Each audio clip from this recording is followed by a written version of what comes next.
समुद्रस्य हिमाद्रस्य चैव दक्षिणं यत् भारतम नाम भारती यत्र संतति। हमारा भारत देश जो उत्तर में हिमालय है तथा दक्षिण में समुद्र है और हम सभी यहाँ रहने वाले भारतीय यहाँ रहते हैं।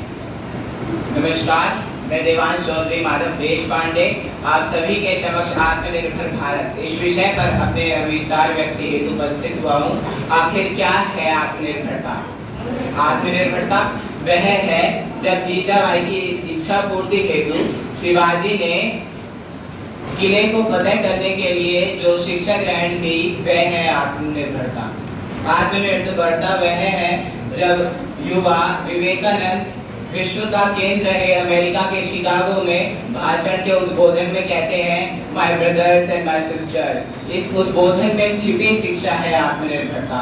और आत्मनिर्भरता कोई बहुत बड़ी चीज नहीं है, यह केवल दो आयामों पर निहित है। पहला आयाम है शिक्षा और दूसरा आयाम है नवाचार। इन दोनों को मिलाकर हमारे युवा बहुत आगे बढ़ सकते हैं। हमारे महाविद्यालय की युवा शक्ति यहाँ उपस्थित है।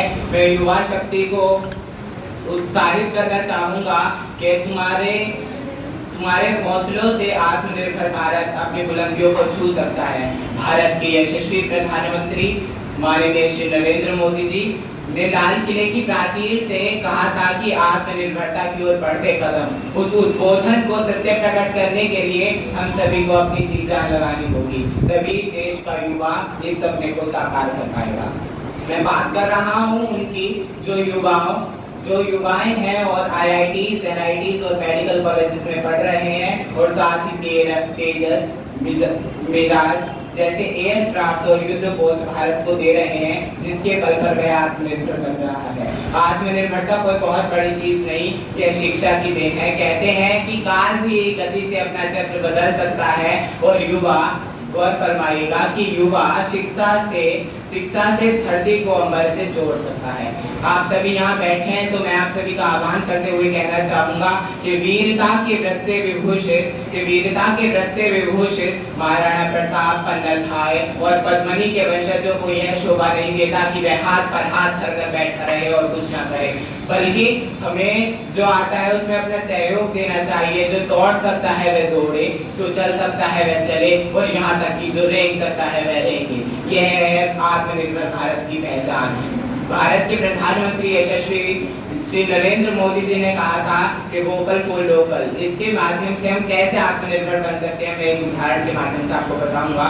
एक 2500 सीसी बाइक न खरीद कर आज का युवा 2500 रुपए की यदि साइकिल खरीद कर अपनी छोटी छोटी दूरियों को तय करेगा तो वह आत्मनिर्भर बनेगा। इसके साथ ही मैं आप सभी का आह्वान करूंगा और कहूंगा, उठो, जागो और अपनी लक्ष्य तक मत डिगो। आओ चलो चलकर आगाज करते हैं, जो चल रहा है उसे छोड़कर एक नई शुरुआत करते हैं। अरे अभिव्यक्ति और आजादी की लड़ाई तो बहुत लड़ी हमने, आओ आत्मनिर्भर बन अब जीना सीखते हैं। इसी के साथ मैं कहता हूँ जय जय भारत।